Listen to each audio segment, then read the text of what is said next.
Welcome to the Missouri 811 and Kansas 811 podcast. I'm Nick Reza with Missouri 811, and this is my good friend Art York from Kansas 811, and he's here to tell you a little bit about what's going to be on these podcasts. Great, thanks, Nick. Really looking forward to these podcasts. Nick and I decided a couple months ago that we wanted to put a podcast together, invite some friends, some clients, things like that from across the industries, from utilities, locators, excavators, and we want to talk about what's going on in the field. We thought it'd be a great opportunity to hear some of the success stories out there, maybe some issues they're having. We plan on talking about a little bit of everything from what we've done in the past. Nick and I both have a background in utilities and locating, and now we've both been in the one-call industry for the last 8-10 years. Worked together on a lot of projects, so we wanted to partner up and do this, and so welcome. I hope you enjoyed the show. Please let us know if you're ever interested in being part of our podcast. Reach out to Nick or I. We'd love to have you on, but we really like to have a lot of good guests with a lot of good knowledge out there so you can take something away from it. Also have a little bit of fun while we're doing our podcast. So thanks. Sit down, relax, enjoy the show, and thanks for being here. Thank you, Arch. Hello, welcome to Missouri 811 and Kansas 811 podcast with Nick and Art. Appreciate you guys coming today and joining our podcast. We got some great guests on today. We're going to talk about all kinds of stuff to do with our call center, how we operate One Call, and our partnership. My name's Art York. I work directly with Kansas 811. This is my counterpart in the state of Missouri. Yeah, Nick Reza. And we got from OCC. I'm Catherine Adams. I manage the call center for OCC for Missouri. I'm Tyler Nessheim. I'm part of the management team, and we are responsible for Missouri, Kentucky, and Nebraska. That's awesome. Well, we appreciate you guys taking the time out today. We're not going to take up all day. We're just a half hour, 45 minutes, but we want to have some candid conversations about our relationship with One Call Concepts. You'll probably hear me say OCC a couple of times throughout this because I can't help it. That's the acronym, obviously, for One Call Concepts. Kansas, I can speak for Kansas.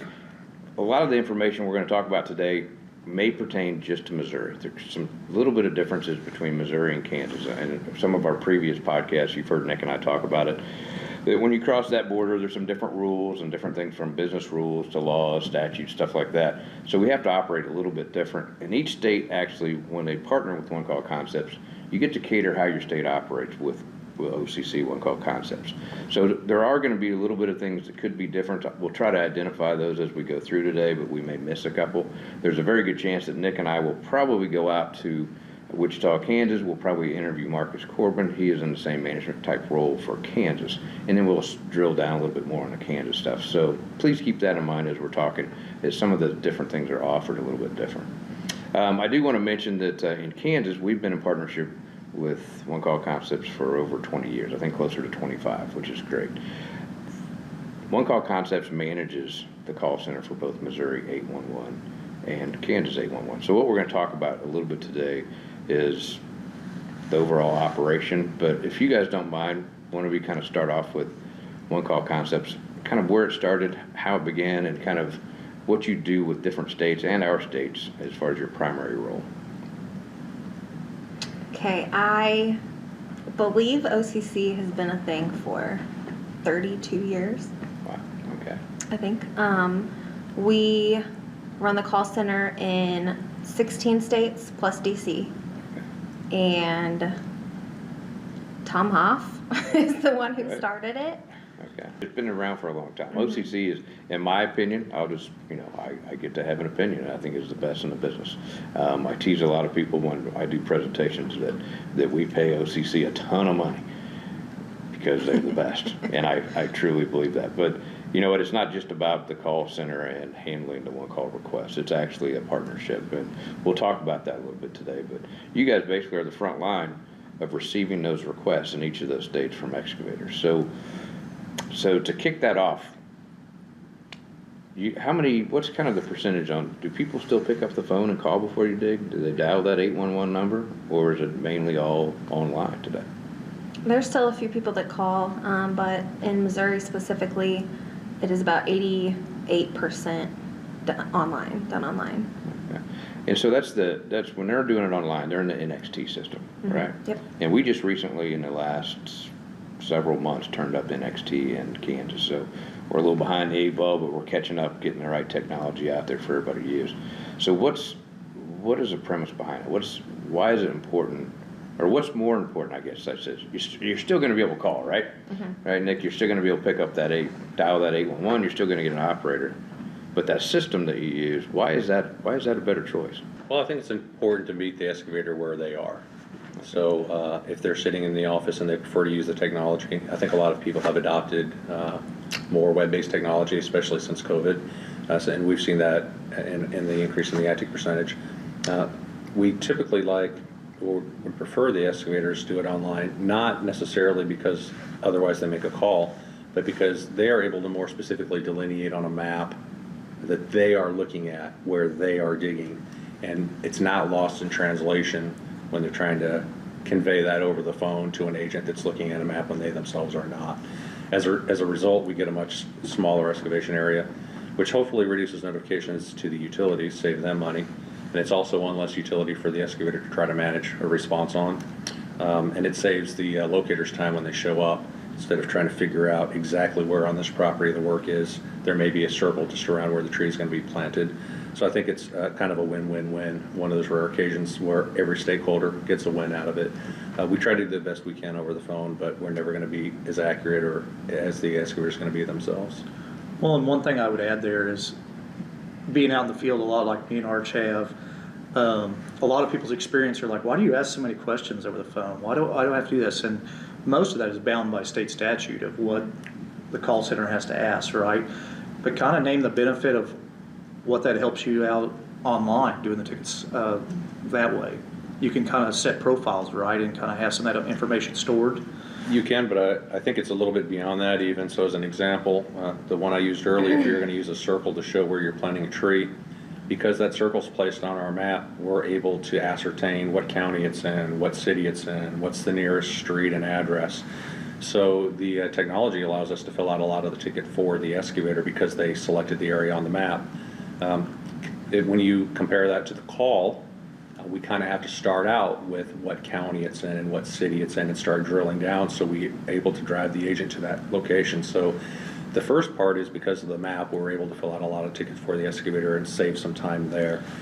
Secondarily, yeah, a lot of those excavators do the same types of work. They're a landscaping company that's always planting trees, or they're putting up fences, or whatever it is. Most of the callers do the same type or types of work, and they can set up profiles for the type of work, the type of equipment, those other questions that are on the ticket related to the excavation activity that allows them to make a selection and then pre-populate all of those things.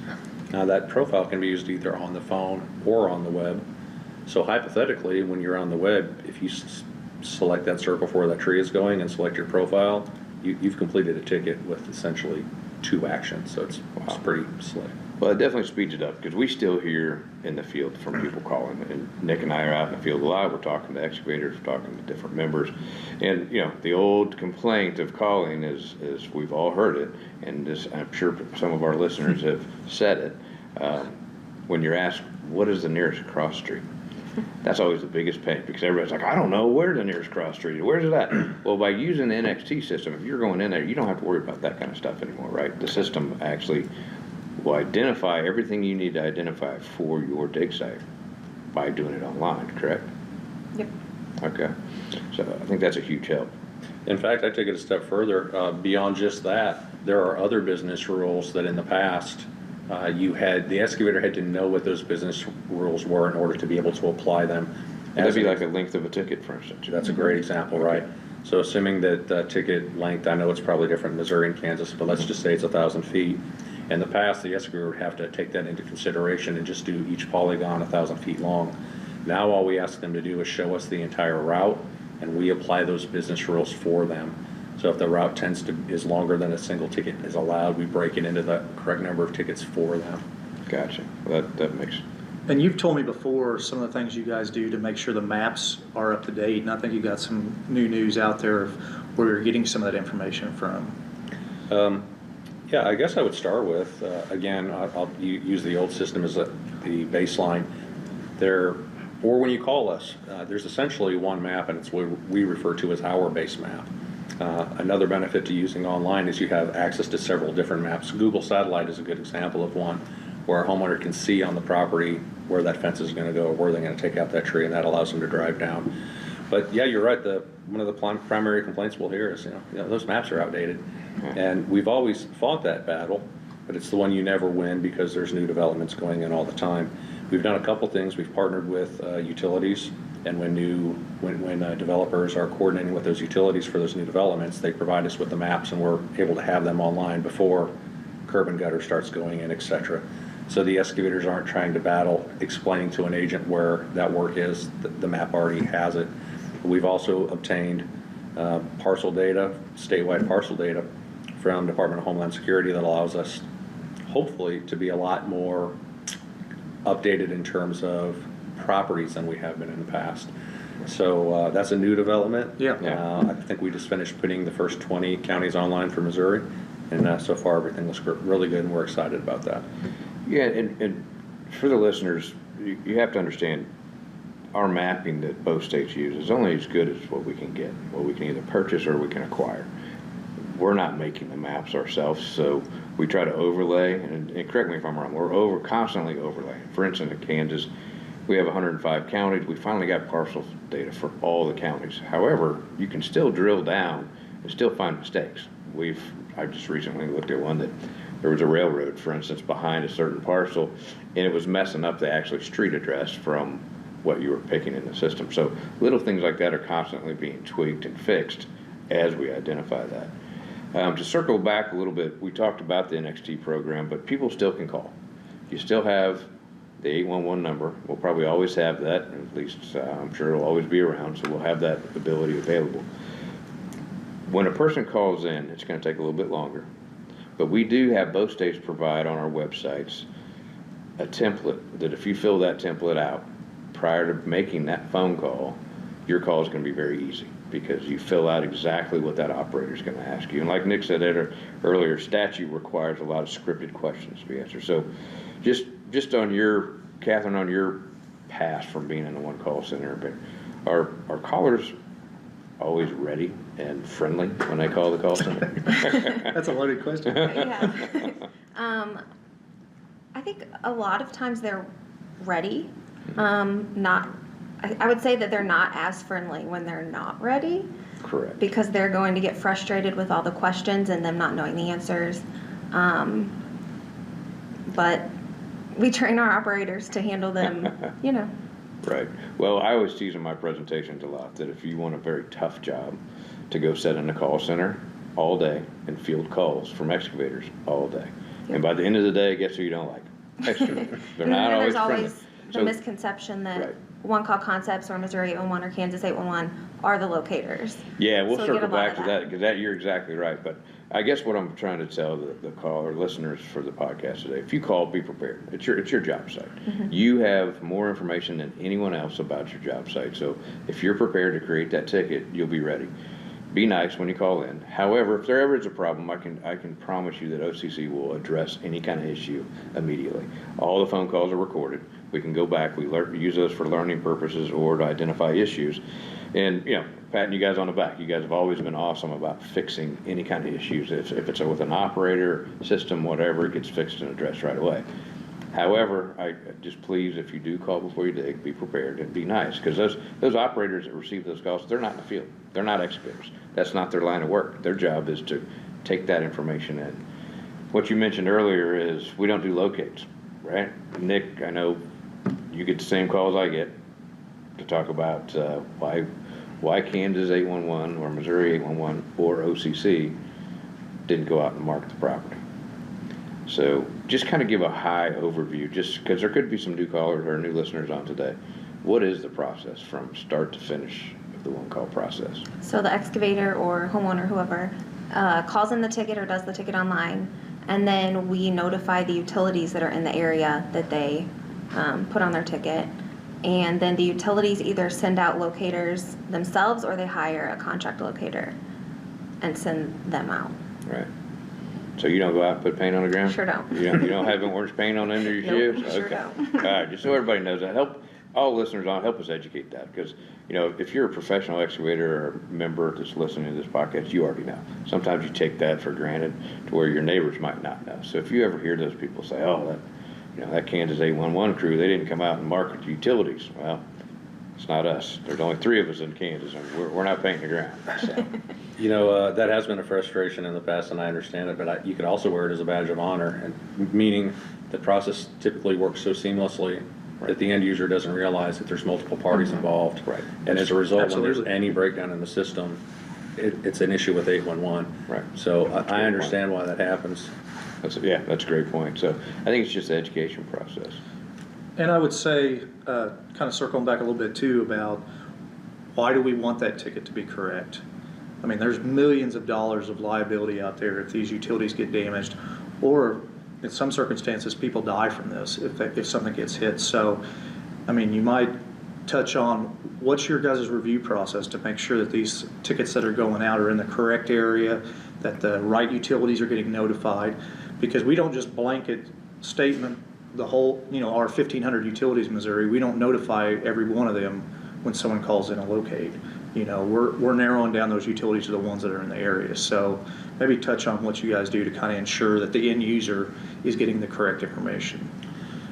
I think kind of first it's important to talk about what an accurate ticket is, and I think we always talk about it being the big 3. Being first, we have to notify the right utilities, because otherwise all this is out the window, right? If somebody doesn't get a notification, they never have a chance to respond. The second thing is the locator's got to be able to find the site. Doesn't do any good to send him a ticket that he can't figure out where he's got to be. And then the third is he's got to know what to locate once they get on site. From our perspective, we have several things that we do to ensure those qualities. Most recently, we have an application that we call iVerify that runs in the background and uses, I'll say, machine learning to compare what the excavator has said to the map to ensure those 2 things match up. And then it flags any that it identifies as a risk for manual review. We also have a manual review process. This might be for a new web user, depending on the state, or we use it internally for our new agents. So every ticket that they do, we put eyes on to make sure it has all of that information. We don't want to send a bad ticket to the field. We want to put eyes on it, make sure it's correct, and send it. And then lastly, we have a post-process QM. We have an entire QM team that not only looks at tickets, but listens to the call to ensure that our agents are delivering quality of service to the customers that they deserve.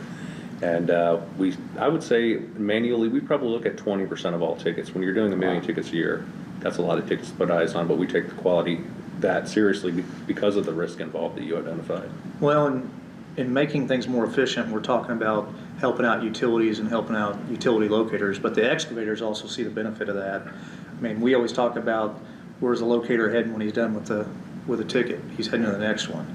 So by improving these processes, I mean, we're speeding up the time, the more tickets a locator can do in a day, to hopefully, we hear the grumblings all the time about excavators sitting and waiting sometimes. And it's like we're doing things at the call center to kind of help make that process faster.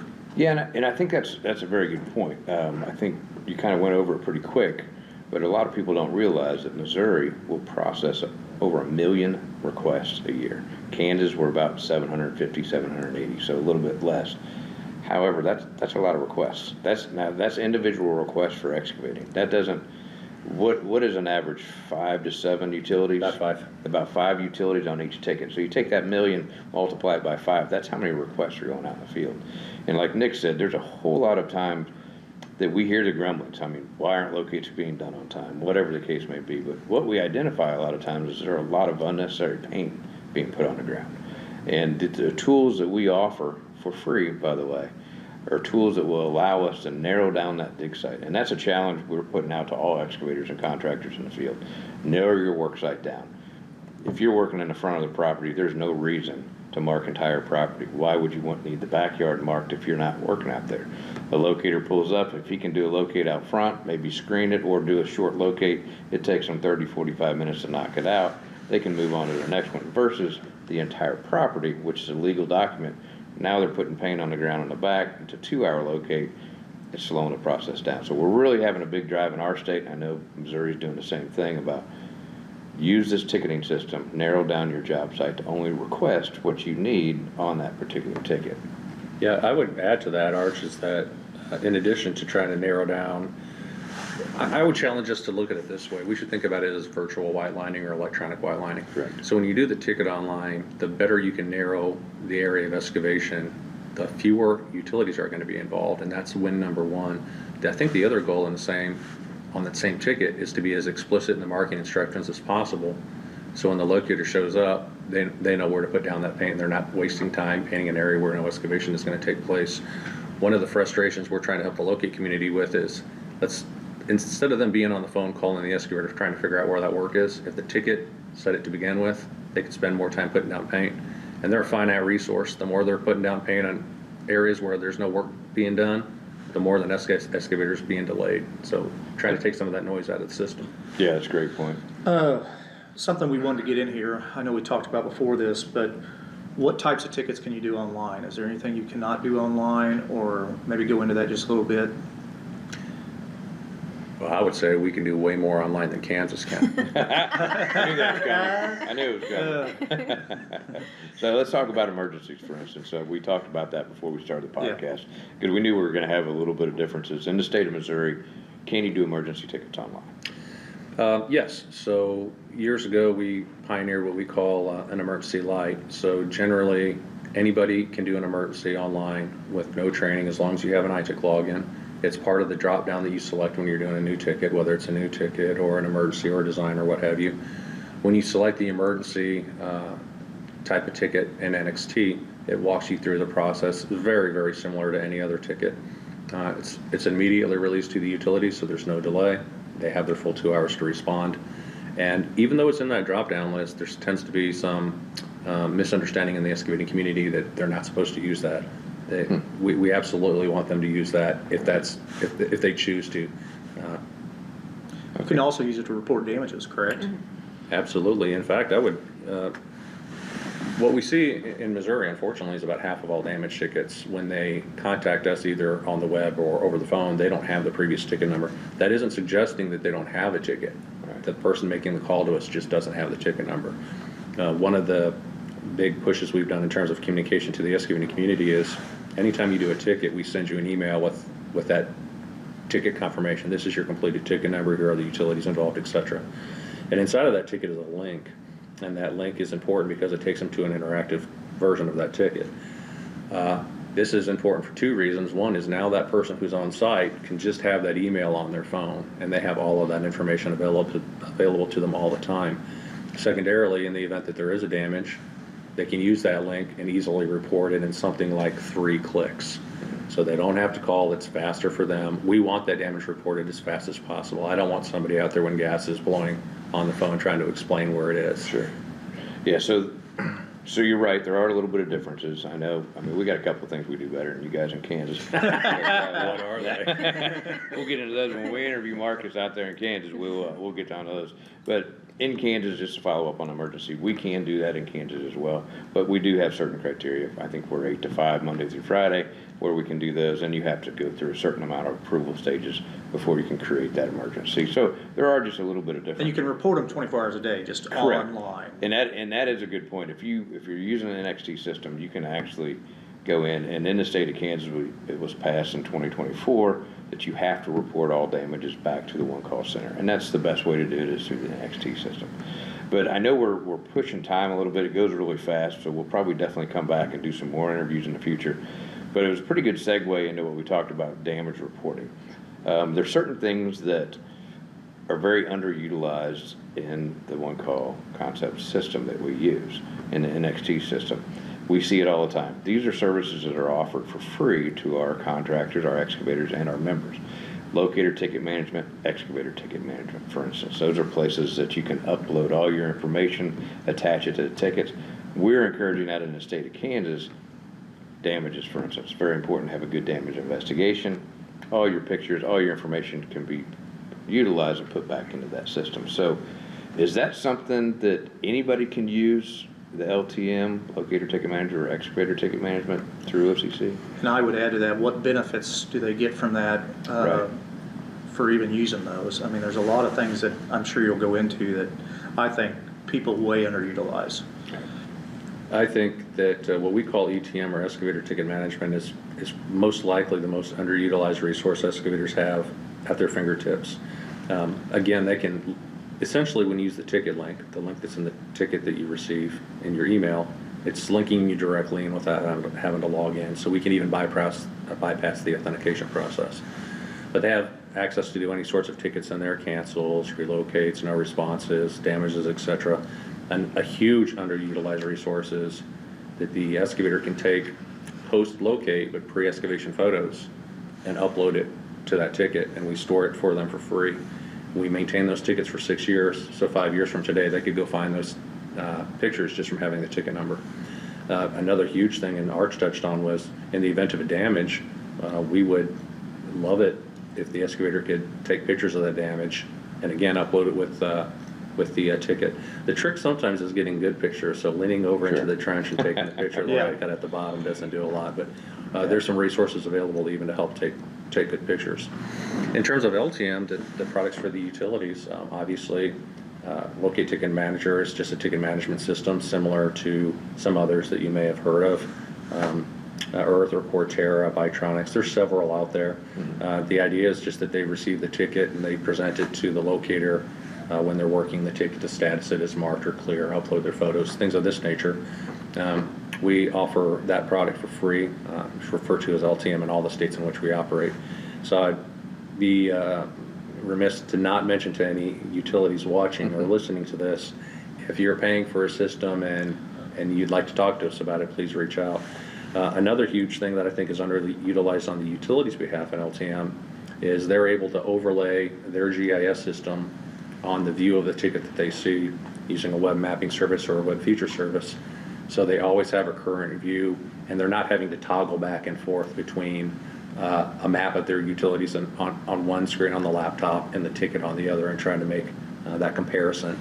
And I think it's probably also a very nice sanity check for when they're in the field where those valves are or whatever when they're trying to hook on and locate. Yeah, I don't think we're there yet. I think we're working on that. I think that's going to be a great tool for the future of all the one calls. I think it's going to be something that will be shared. I mean, it just makes sense for sure. So I do like the fact that that we offer that service for free. So that's a lot of people. There's I think a misnomer sometimes that they're afraid they're going to be charged for something. As a user, that's not how the one calls operate. That's not how Missouri 811 or Kansas operate. We operate on ticket fees coming back from our member utilities. That is it. We're not passing that. Anything you guys offer is not a charge to those utilities. So that's very important. Well, I'd even say, like, at the feet of an excavator on Excavator Ticket Management, they can cancel the ticket, they can do a renewal, they can take any ticket action they want. And again, you're not on the phone. You're able to do that at your fingertips. Yeah, in the NXT program out there, you guys offer, I know you do it in Missouri, we do it in Kansas as well. We offer that one-on-one training or group training for the NXT to use the system, to learn how to use it better. We've recently done that in some of our workshops, and it's been a great success. Little things like the advanced ticketing, for instance, that's been a huge one recently. We found that out. And correct me if I'm wrong, advanced ticketing basically is you can go in and create tickets and put them in a queue, but not release them yet. So they're out there. We've seen a very big increase in Kansas when we had the big snowstorm a few weeks ago. We actually seen an uptick in tickets, and we're like, what's going on here? Well, we figured out pretty quick that the excavators couldn't work, so they're sitting in the office. So they said, you know what, I'm going to build my tickets for the next month, and I'm going to build them right here. But every time they create one, they hit submit and release it. And so it was going out to the locator's hands, and the locator's like, nobody's working. I can't locate. We got 15 inches of snow. What's going on? We started identifying that, so we started working with the excavator saying, hey, look at this tool. You can create those and just let them be up here in queue and release them later. So I think those are the kind of things that can be trained on by our users, just little things like that that really can help you with your operation. I agree, and to touch on the advanced ticketing again, I love it for things like the larger projects, Right. where instead of putting in all 20 miles of that project at once, you can put in portions that you need and then stage them to release that as your crews are moving along. And if you're moving a little ahead of schedule, you can go in and manually release them or reset those dates. I'd also say that, I just blanked. See, that's what happens if you're in Kansas. You wouldn't go blank as quick. So anyway, no, that's great information. I know we're pushing time here, Nick, but I do want to talk just real quick about One Call Concepts partnership with all the states you're involved with for damage prevention. It's not, you guys don't just offer a ticketing management, call center management. you guys partner with all of us in a lot of big initiatives. So what are some of the things that you guys look at in different states to partner with your customer? Well, we certainly work directly with Missouri One Call staff as an example, identify and help mitigate any problems we see in the field, being as proactive as we can. I would go so far as to say we partner with the individual member utilities, offer them some customization and services that they may require. A good example of that may be data visualization is a big thing. And instead of running kind of static reports and importing them into spreadsheets, we can give them a web service that allows them to feed it into something like a Power BI, so they can see on the screen kind of what's going on instead of just the tabular data. Safety conferences, things like the CGA, Right. we partner with them pretty heavily, volunteer time. So we try to be as involved with as many stakeholder groups as we can. I'm certain that there's some improvements that we can make, but we only have so many folks and so much time. I hear you. I think you guys do a great job. I know you're very active in the Missouri Common Ground Alliance Safety Summit that's held every year in December down in Springfield. You're very active with our safety summit we hold in Kansas. It's coming up here in April. This is only our second one, but OCC has been very influential in helping us get that off the ground. Same way with Iowa, some of the other states.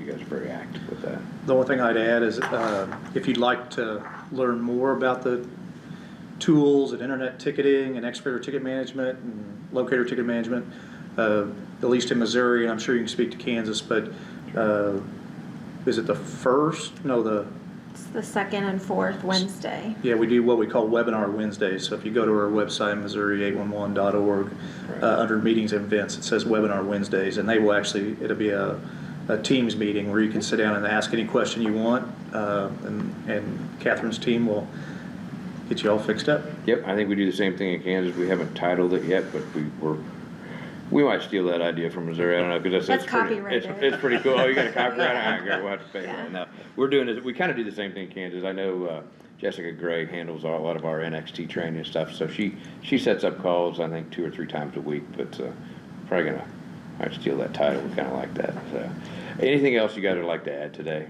Anything from One Call Concepts or anything? I got nothing. Well, I know we kind of put you guys on the spot. It's very short notice to get you into the podcast. We greatly appreciate you guys coming. For our listeners out there, if you want to be part of this podcast, we'd love to have you. We want to talk about anything and everything going on in the field. Good things, bad things. It's okay. But we like to have a good time. We like to talk about issues in the field, successes in the field, anything that we can get information out there to help you out with. No. Tyler, Catherine, thank you. And thanks for having us. You bet. Well, that's it. Arch, do you have any final words? No, I just want to say thank you for joining today. Appreciate your time. Hope you got a little knowledge out of it, had a little fun. See you next time. See you next time.